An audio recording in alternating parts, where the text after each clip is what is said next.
Plutôt le matin ou le soir, à jeun ou au cours des repas? Pas toujours facile de savoir à quelle heure prendre ses compléments alimentaires. Je vous donne le bon tempo dans cette vidéo. D'ailleurs, si vous voulez tout savoir sur les compléments alimentaires, je vous invite à télécharger notre e-book gratuit, le guide pratique des compléments alimentaires. Le lien est dans la description sous la vidéo. Bonjour à tous! Avec les compléments alimentaires, la règle est la même que pour les médicaments, se référer aux pathologies précisées sur l'étiquette du produit. Rien n'est marqué, vous pouvez prendre vos compléments quand bon vous semble, toujours dans le respect des doses indiquées. Si vous devez prendre plusieurs gélules, je vous conseille de répartir vos prises sur la journée. Malgré tout, certaines substances méritent d'être prises à des instants clés de la journée pour être mieux assimilées. Par exemple, les vitamines A, D, E et K, qui sont solubles dans les corps gras, seront d'autant mieux absorbées si elles sont consommées au cours d'un repas riche en lipides. Vous pouvez donc les prendre dès le matin si votre petit déjeuner comporte des œufs, du fromage, du beurre ou de l'avocat. Pour les vitamines du groupe B, c'est plus facile. Vous pouvez les prendre à n'importe quel moment de la journée. Néanmoins, certaines d'entre elles contribuent au maintien du métabolisme énergétique. C'est le cas notamment des vitamines B1, B2 ou B3.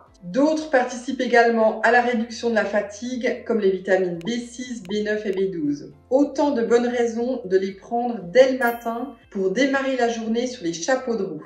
Parce qu'elles exercent un effet coup de fouet, certaines substances gagnent à être prises dès le matin. C'est le cas du ginseng, du guarana, de la spiruline, de l'éleutérocoque, mais aussi de la vitamine C. Pour les huiles de poisson riches en oméga 3, je vous invite à les consommer au tout début du repas. Ça évitera aux précieux acides gras qu'elles renferment de patienter trop longtemps dans l'estomac. Ils gagneront ainsi plus rapidement les intestins où ils seront absorbés. Quid des probiotiques? Il n'y a pas vraiment consensus sur le sujet. La première chose à faire est de vous reporter aux indications formulées sur l'étiquette. Si rien n'y figure, vous avez deux possibilités. Soit les prendre à jeun, soit avec une collation légère, par exemple au goûter. Évitez simplement de les ingérer au cours des 3 repas principaux pour qu'ils ne restent pas bloqués dans l'estomac et finalement dégradés par l'acidité gastrique. Certains compléments doivent également être pris à distance des repas et des médicaments parce qu'ils limitent l'absorption des nutriments et des principes actifs. C'est le cas du charbon actif qui capte comme une éponge les substances environnantes. Pour le prendre, attendez donc 1 heure minimum après avoir mangé ou pris vos traitements habituels. Même chose pour l'argile verte, parce qu'elles font elles aussi barrage à certains nutriments. Les fibres solubles présentes dans les graines de psyllium devraient idéalement être prises avant le coucher.